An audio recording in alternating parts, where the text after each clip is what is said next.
ganhando, né? O projeto de lei que propõe a reforma no Código de Processo Civil está pronto para ser sancionado pela presidente Dilma Rousseff. As mudanças previstas no projeto têm como objetivo acelerar o andamento das ações judiciais e facilitar o desfecho de processos, que às vezes levam décadas para serem finalizados. E sobre essas mudanças e como elas devem atingir a vida do cidadão, eu converso agora ao vivo, aqui no Jornal da Manhã, com o vice-presidente da Comissão de Direito Civil e Processo Civil da Ordem dos Advogados do Brasil em Mato Grosso, o Helder Queiroz dos Santos. Bom dia e seja bem-vindo, viu? Bom dia, Fernanda. Helder, vamos começar falando primeiro sobre a necessidade que se tinha, a urgência, né, de mudar esse código, que já é um código arcaico da década de 70, a gente conversava agora há pouco, as mudanças, os conflitos, aliás, que existiam naquela época, são diferentes dos de hoje, não é? Verdade, Fernanda. Bom dia a todos. Os conflitos que surgiam naquela época, da década de 70, são diferentes dos conflitos que surgem hoje. Então a gente não pode negar que o judiciário, ele não estava preparado para a quantidade de conflitos que nós temos hoje de forma repetitiva e em massa, que não ocorriam naquela década de 70. Tá, vamos, em maneira geral, essas mudanças, né? Você falou que são muitas as mudanças, vamos elencar aí alguns tópicos, né? Vamos começar falando pensão alimentícia. Hoje, para que seja decretada a prisão daquela pessoa que tem que pagar a pensão e não paga, por um motivo ou outro ficou inadimplente, a partir de 3 meses. Há previsão de mudanças em relação a esse prazo também ou não? O novo código, ele mantém, nesse ponto, uma regra semelhante à que tem vigente hoje. Então, o devedor de pensão alimentícia, ele é citado, ele tem que pagar os últimos 3 meses sob pena de prisão civil por débito alimentar. Existem muitas ações coletivas. Hoje até existem, né? Um grupo de sócios ou a vizinhança, nos próprios condomínios. Há previsões para esse tipo de ação coletiva também? Como é que vai funcionar caso a lei passe a valer, né? O novo código, ele prevê procedimentos para a resolução de conflitos em regra individuais. Os conflitos coletivos, eles ainda continuam sendo regidos pela Lei de Ação Civil Pública, junto com a lei, com o Código de Defesa do Consumidor.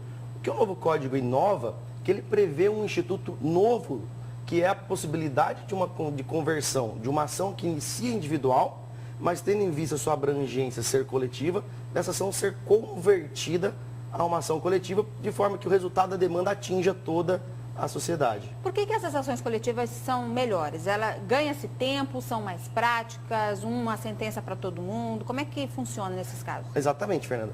A grande vantagem das ações coletivas é que o resultado da demanda, principalmente sendo positivo, ele afeta positivamente todos os atingidos por aquele direito que foi violado.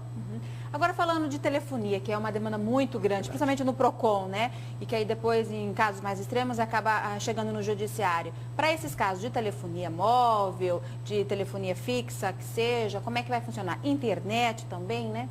Esses conflitos de massa, conflitos em que o judiciário ele tem que se preparar melhor para dar resposta à sociedade, foi um dos objetivos do novo código. Por quê? O novo código ele procurou tratar de precedentes judiciais, uma forma de valorizar os entendimentos dos tribunais, para que os tribunais eles possam, em primeiro momento, uniformizar os seus entendimentos, ou seja, hoje o cidadão não consegue compreender porque a demanda dele é julgada de uma forma e a do seu vizinho, que é idêntica a dele, é julgada de forma diferente. Então, primeiro, o novo código ele procura uniformizar então os entendimentos dos tribunais.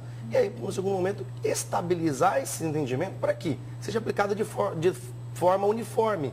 Ou seja, para que a resposta do judiciário seja a mesma para todos os cidadãos. Seja nesses casos de telefonia móvel, seja em casos de violação a direitos de internet, enfim. Esses direitos de massa para que possa o cidadão ter uma resposta do judiciário de forma igualitária.